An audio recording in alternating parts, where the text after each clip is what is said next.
ladies and gentlemen, Detroit bass players around the world, guitar players, and all of those kind of people and stuff that play instruments.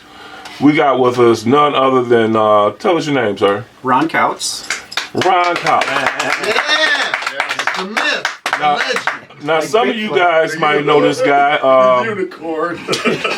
Some of you might know him, some of you might not. So, we about to do an interview with this guy. He makes instruments, and helping on this interview, we got none other than Mr. William Pope. We got another Detroit bass player, Mr. J.V. Collier.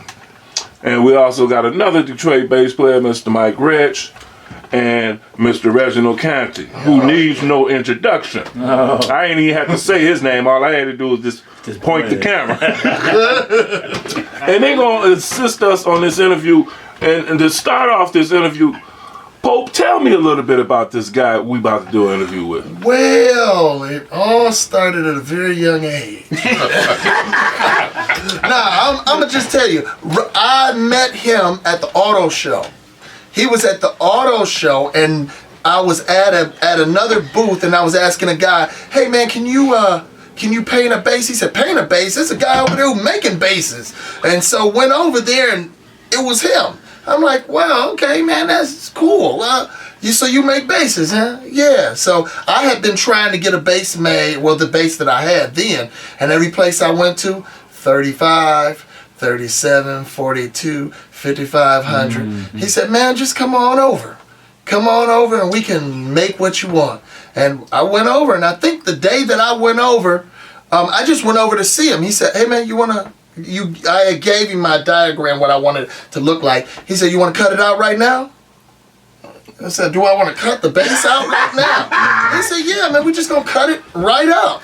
And we cut it out, and then he said, you want to shape it up a little bit? I'm like, don't this take a long time to do this stuff? But I said all that to say, man, the man knows what he's doing. Okay. If you got a dream, he'll help you fulfill it. So you got one of his basses. One? There it is, right there. That's the HMR Pope Star. And we are familiar with that. We come back there again. Oh yeah, that's much now, more. Before we get to this interview, what can you tell me, Giovanni, about this man, Ron? I met Ron after a Bruce Hornsby concert, and we talked, and he introduced himself and said he made basses, and he'd like to build me a bass, and so we stayed in contact. And one of the things I love about it is Ron treats every bass as if it's his own kid.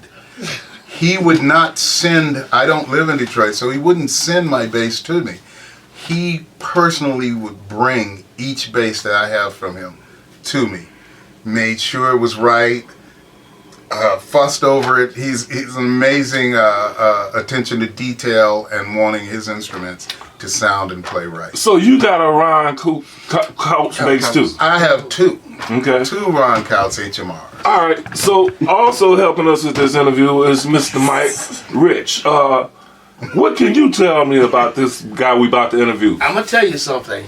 I came with space design here. I said, here's my drawings. You have to say it's got to be one of the most incredible drawings you've seen. It did this, look that way. You can look at it any way you want to look at it. It doesn't matter.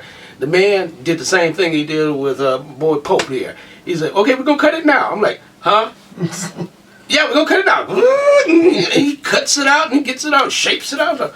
Ooh, and then the next time I came back, the second time before he painted it, it was like, it just, I got that picture today. That should be my Facebook page right there. That thing is just glorious the way he cut it out. And then when he painted it, the paint job was immaculate. I mean, it sparkled, it dimed. I was like, I want white. You know, no, I'll give you better than white. He gives me this thing that's got diamonds in it. And I'm like, dude, this should be on a car somewhere. Yeah, I do that. That's like, I don't want to touch it now because it's just too pretty. You know? And it just turned out immaculate. And that was the prototype I had from Kramer. Unfortunately, Kramer went out of business. So you got a Ron Couts bass too. So yes. All three of y'all got a Ron Couts bass. That's right. And we're gonna talk about some other people that have them. Reggie, you got one? No, I don't have a Ron Couts Not bass. yet. Met today. Not yet. You'll have one tomorrow. And neither do I, but But soon. hey, yeah, you just I gotta have a custom made bass. You know what I'm saying? That's the man. Okay.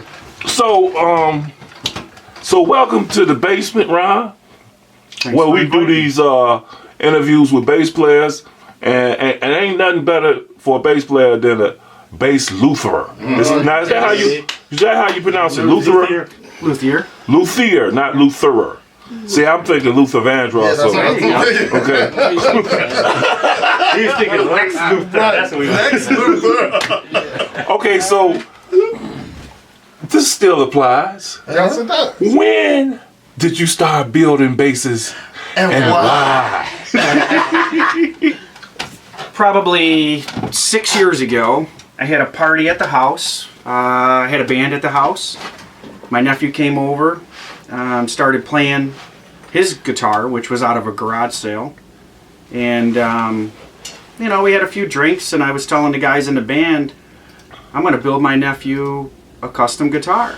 And they kind of laughed at me, and that was the worst thing they could ever do, because then it just told me I had to do it. And I built my very first guitar for Cody, and still to this day he plays it, and that's how I got my start, right there. I never played a guitar or bass. I don't have any musical knowledge, but the craftsmanship is where my hands are. That's where they lie, right there. Okay, so prior to basses and guitars, have you built any? I mean, were you just naturally a builder of things? Okay, yeah, I'm pretty creative. Yeah, I've done some custom furniture for like Congressman Dingle and stuff like that, but nothing as quality as a. Okay, so after you built the your nephew's guitar, Yeah. why did you build the second instrument you built? What happened there? The bug. The The bug. I took that first guitar before I gave it to my nephew. I took it to some local guys who were playing in, you know, at some bars, at some gigs, and they picked it up and they were like, "You got to be kidding me! This thing plays so easy and so nice, you know." And so they were like, "Hey, you should try and do this," and so that's where I kept going. I built a few guitars. And getting back to JV's story, when I first met him, I think he knows this now, maybe he doesn't, but I'm going to let the cat out of the bag. I never built a bass before I met JV. I only built like 3 guitars. And when I went to see JV, I took him one of my custom guitars. I showed him that. He said it was really nice and everything. And then I said, well, I want to build you a bass and everything like this. And when he said, let's do it, I was very excited. But then I was driving home and I was telling my wife how panicked I was because I never built a bass. But lo and behold, I ended up doing 2 identical. Anderson Howard has one of the other twins of his bass. Anderson Howard, another Detroit bass player. Yeah, he's got, I think, 3 of mine, doesn't Something like Yeah, that. he's Dude, got got a collection. He's got 3 of mine, and he's a great soul, he is. And yeah, so anyways, I built the first one in a 6-string and took it out to JV, and then the second one I did for him was the Fender Jazz style Myrtle Burl top. Yeah, I think I've recently seen a recent picture of that one posted. Yeah. Okay, They're so beautiful. you got his first bass. I had no idea I Yeah. had your first Yeah. bass. Wow. Look at that. I'm like, I'm really honored now. I'm gifted. Your, I'm your blessed to sit next to collection him. just the Real stock ball. just went up on your collection. on my HMR, right? Absolutely, very first bass. I did 2, a Purple Heart version, Purple Heart and Maple, and Zebrawood Purple Heart and Maple, Zebrawood. which that's the one Giovanni wanted. Okay, so and these are not called Ron Couts basses, are they? No. What do you have, a company or something? I fell ill, so I shut down about 3 years ago. Been kind of real stagnant, getting myself better and a lot more healthy, and I'm doing good. So I'm back and running. I don't do. My company is more so a prototype company. Almost every single guitar or bass I ever built is a one-off copy of just what that person wants. We used to call it their signature series. Lamont Johnson wanted his 50-50 hollow body, bass, and these guys want specific. They want to be known by their bass, not, hey, I play a Fender too, or whatever. So I give them that option, draw it on a napkin, and I'll build it for you. Right. Okay. Let me ask you this. When you first started building them, you decided to make a company called what's the name of the company? HMR Guitars. HMR Guitars. The acronyms for anything? Yeah, you gotta let it out. Handyman Ron. Handyman Ron. Handyman Ron is what it stands for. Yeah, you know that? Yeah, no, I didn't need it. Handyman Ron. Anything else? Because sometimes people have two. They have the secret, the real reason, and the public one. So that's just Handyman Ron. You know what? It was HMR Home Improvements that I do remodel work, and I used to do, and I still do, but. For accounting reasons and stuff, the accountant thought it would be best just to run it right through there. So that's where it just was HMR Guitars and HMR. Also stands for Help Me Ryan. Help me Ryan. Help me. So you learn something new every day. But like Larry Lee, we all know Larry Lee. Larry Lee has that NFL base. That's Larry Lee came to me, walked through my front door, and sat at my table. He reached in pulled out his NFL logo gold medallion and said, build me a bass that looks like this. So what we did was he took, it's basically the size of a 6-string. The body's oversized because Larry Lee's, a big man. And he wanted a big bass. So it's a 5-string, which 3/4 inch spacing and stuff. But to do the football on the headstock and all the inlay, the football markers and all that stuff like that, that's something that he wanted and nobody was going to do for him. And just a piece of cake, Right. Well, again, another Detroit bass player and NFL, ex-NFL player, and he's been in the basement. Super Bowl alumni. Yeah. He's been in the basement. He was in the front office as long as he was playing. Yeah. He's been in the basement, and he brought the NFL style bass with him. We seen the Pope star thing. You hear that lights up. Oh yeah.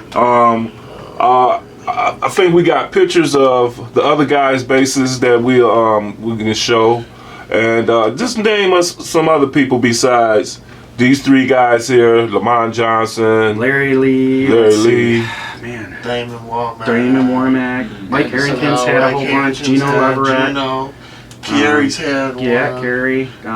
Carey Lacey. Well, you already said Howard had 3. Yeah, Anderson Howard. Anderson Howard's He's had big. 3. Anderson was a huge help for my business.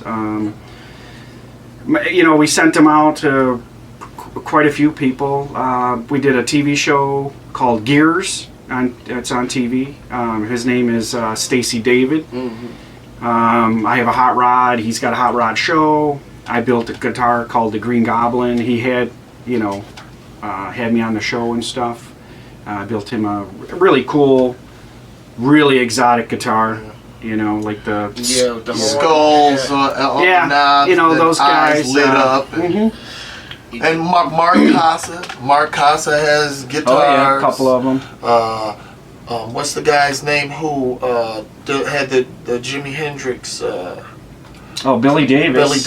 Billy Davis. Dave Hamilton. I don't just do basses, I also do guitars. So, a lot of the, some of the players like Billy Davis, apparently back in the day taught Hendrix or something like that, is what I hear. It's kind of crazy. He's an amazing guitar player. There's quite a few other guitar players. Miscellaneous, I get a lot of guys who work for GM and stuff who do bring in their CAD CAM designs and everything like that, and they could easily have somebody route these things out, but they still want it handmade. And so for me to be able to duplicate by routers and by hand what they're going to get from a CNC, that's where they come. Kurt Trainer, he's one of my biggest fans. I do replica basses of John Entwistle. Kurt's came up.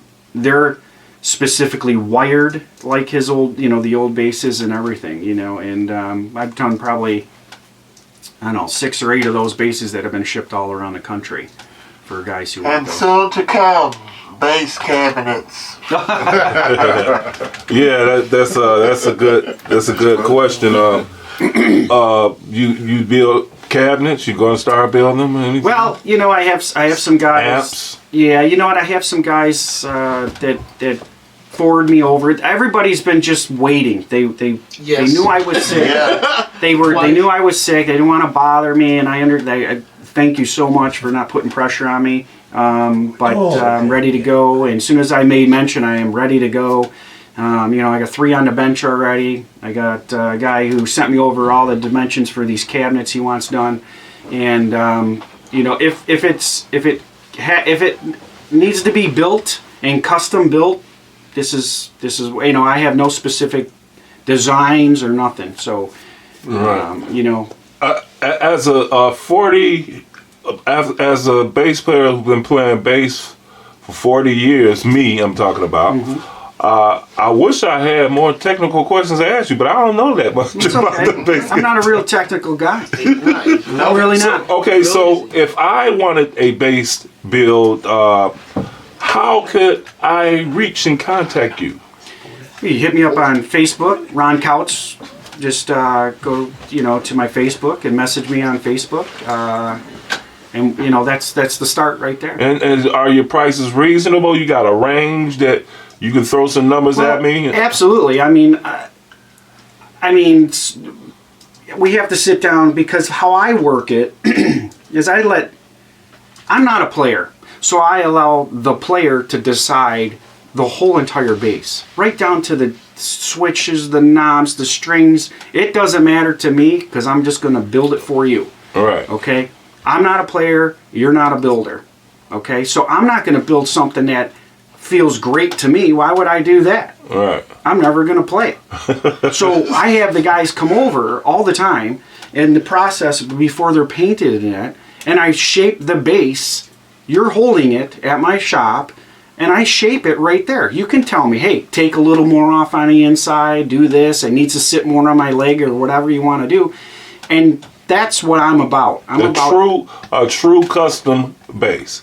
Completely. Custom made, tailor made. None of my bases will get clear coated or painted until the customer is there and they're doing a final fit with them, and we sit down and we reshape and we recontour, or we have to, whatever we have to do, because once it's clear coated and painted and that, we don't want to go back. And I feel, let's get it done, and let's get it done right for my customer, and that's the way I do it. Right. So a range could be like, if I said I because of my limited knowledge of bass manufacturing, I was like, hey, you know what? I wanted to sound and kind of look like a Fender, but I want a flat neck. Absolutely. and Absolutely. I want 2 pickups, and I want the bass, treble, and mid-range with a. I'm just making this up as I go along, but that's on his list. And you can do that for me and give me a price range or what? Absolutely. Absolutely. We go through. We itemize all the hardware and everything you want. The lumber or whatever like that, and then we add the labor on top of that. All I get paid for is the labor to build the bass for you, to make it what you want, and that's why everybody ends up coming up with something that's very exotic, very different than anyone else, and they come to me for that. Okay, cool, man. Well, anybody else got any questions for this fine bass builder, a Luther? No. How long is it taking you to build now? A week, yeah. When can I come over? Yeah, probably less. 3 months is good. 3 months. I do, on the finishes, sometimes that takes a little longer with the clear coating and stuff like that. They have to sit up and set up quite a bit longer. I prefer to do custom colors, custom paint, and that kind of stuff. I don't do a lot of oiling unless it's a request. Or decals, like one of our got up the neck. Oh yeah, we do, all Nice. kinds of paint work or whatever. inlay work, whatever has to be done. So about 3 months or more, maybe, depending on your backlog, right? Yeah, absolutely. Okay. Anybody else? Yeah. Go ahead. Do you do modifications? Absolutely. Too? You do Matter of fact, my specialty is not just building, but fixing bases. There was issues, with people dropping their bass, and they bring it to me. So, and they want it back looking like it wasn't just glued back together. Well, like my lagging, I had Absolutely. 2 J pickups and a Music wrong Man spot. pickup in between, and I had the pickups in the wrong spot. So he cut it out, put wood back in there, so nobody ever knew that the wood had ever been taken out, and he replaced the pickups where they should have been, and nobody knew that it was even done. Yeah, I do. That's what I really like to specialize in. Is matter of fact, one of the basses I did back in the day for one of the guys was a spalted maple top, and you'll remember this. And they had put it in a preamp, lots of switches, and got rid of that preamp. Now there were holes in spalted maple top. There's nobody that's going to fix it except for me. So I plugged it with spalted maple, crayoned it, do all my work to it, re-clear coat it, and you couldn't tell. I mean, if I can't tell, I know the average guy's not going to tell. Exactly. I've done custom motorcycles for Autorama, custom cars, I've done, you name it, as far as custom goes, Okay. So. Anybody? Any other I want questions? to add something. If you would hold up Pope's bass, look at the neck at the back. That's what I love about that. See how it just swerves into almost like a neck through. And because some of the guys, they like the feel. Obviously, everybody likes the feel of a neck through. They don't like that big block on the back of those fenders and stuff. And so that's why I designed the basses like this. And almost every one of them is like this. So you have the punch, the real brightness of a bolt-on, as Giovanni was saying, and then it feels like it'll feel like a neck through. Ergonomic. Yeah. And so when and obviously if there was ever an issue with the neck or anything like that, you're not scrapping the whole. We can always put another neck right back on this one too. So, and I've done a few other ones. Jason Phelps had one of mine, which was kind of like an Elite 5. Yep. I did that one for the NAMM show. That's the one we took to now. Yeah. Have you guys ever seen that one with the big black swirl on the back of it and everything? Oh yeah. Yeah. Okay. And that one there was a complete bolt-on neck, but nobody even knew it because on that one and that one I had machined this right out by hand. The screws were underneath and a cover matched, went right on there. One little teeny screw went there and it was completely covered. So you never seen the holes on that bass at all. No screw holes, no nothing like that. It was very cut and dry. It was very simple. Matter of fact, I took that to, like I said, me and Pope, we went to NAMM.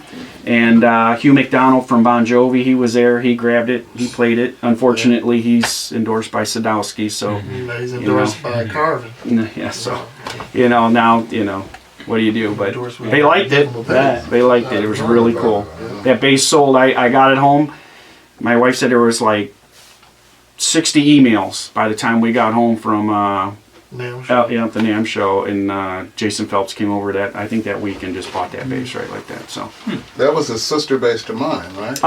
Or was that? That would have been it was an upgraded. Yes, a couple. Because I don't think you had the cover and all that stuff. and the Who fancy was pink- Jason Phelps? Another really good bass player. Yeah, fantastic bass player. He gotta come down here too. Yeah, and Another Detroit bass player?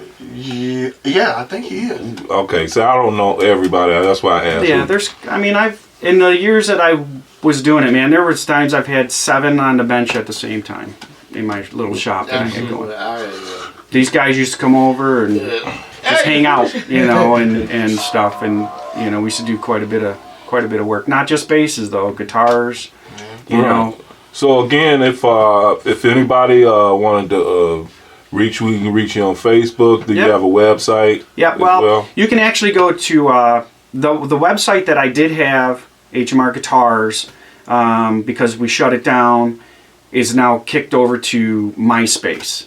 And so if you went to Myspace, typed in HMR Guitars, all the guitars and tons of photos are going to show up on Myspace. Right. I don't know why I almost get ready to laugh at MySpace like it's dead. It's not It's dead. not dead. No, there's still a lot of people on Yeah. MySpace. There's still people. I still got a you know. MySpace Yeah, page. I mean, a lot of Me people. too. I ain't been on it in 2 years. But I That's did, you about know, it, I did a guitar for a guy named Mark Casa. He wanted one that looked like flames. And I literally hand carved flames. The whole body is flames, and you can see all that on MySpace, you know, and you know, there's a whole bunch of other, you know, basses and guitars, and I did. We're gonna definitely check them out. Yeah, you know, and not only did I just build, but I'm known for my refinishing work, and I did over 106 custom paint jobs for Toby Keith for his tour, the country singer, and I did took all the guitars and put Ford across the front because he was endorsed by Ford, and that was a good gig. You know, I did literally 106 of them nonstop, and so now he gives them out at his. They're happy. Yeah. Well, they've been calling, and I have to kept refusing. You know, now I wish I was. I'll probably get that one back if I get a chance. You know, so. Okay. For the sake of this, for guys who like the eyeball, where's your shop actually located? 24 in Gratiot. Okay. That is Yeah. Roseville? Is that Roseville? Chesterfield, Michigan. Chesterfield, Michigan. Yeah. Actually, I had a really nice workshop in the basement and stuff at one time. We had to move it outside due to my health and everything like that back in the day. So, kind of created it. I guess it's like a man cave now for my boys and stuff. But hey, you know what? To me, it's not the size of the shop. It's not the size of the guy's toolbox. It's none of that. It's not the size of the video. You know what I'm saying? You know, right. And it's truly not, you know. I mean, I have a little teeny spray booth that I made myself. It's only like 10 by 10 maybe, you know. And I did, like I said, I did 106 custom guitars for Toby Keith. And, you know, those guys, they paid the money and they expected high quality stuff. And it came out of my garage. And, you know, you didn't need a $100,000 booth to do that. You know? Help us out. What is that? What's the actual address to your shop? 31405 Roland Lane. Okay. Can you spell it? Was that R-O-L-A-N-D? ROWLAND. And we got a phone number. I think you got a business card. 810-335-0594. Okay, well Yeah. we put all of that on here, and then hopefully, like I say, soon I'll be getting me my own custom HMR. Very soon. I gotta You gotta get in line. I gotta figure out what I want though. You know what I'm saying? It's easy. What I really want out of a bass. You know what I'm saying? Let me just really quick. I've always had a big passion to this type of bass, and there's quite a few of them out there that I built. Lamont's, this, and a few other guys that are made out of this mahogany. I had a great friend of mine who did demolition work, and he demoed one of the GM Tech Center buildings out in Flint, and they had this 2-inch by 10-inch mahogany railing around the whole place. And he called me up, and I said, "I'll take every piece you have." So these bases in it I had built are made out of this mahogany that it has to be 200 years old. I mean, from the tech center, yeah. Wow. Yep. And I've only got probably maybe 2 pieces left of it, and that's it. It's just was the most beautiful mahogany, and knowing that it came out of the big, you know, the Yep. worked out great. GM shop. Wow. So Thank you again for having me.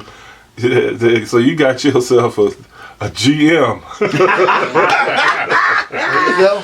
Speaking of, and it's all ties in with the auto show. You got the GM bass. You got the GM. You got the Mercedes. Detroit bass blast. We around the world. I'm telling you, man. What Mr. Ron Couts. Couts. I keep wanting to get him mixed up with the other guy. Mike Couts. Yeah. Who's a? How's Mike doing, by the way? Doing good. Do we know? He's doing real good. Yeah, I don't know why I keep doing that. But man, thank you for hanging out with us in the basement. That's BASSMINT. at Reggie Canty's house, and we look forward to seeing some more of your basses. And thank you for being here, man. Thank you very much for having me. Alrighty, man. Heck yeah.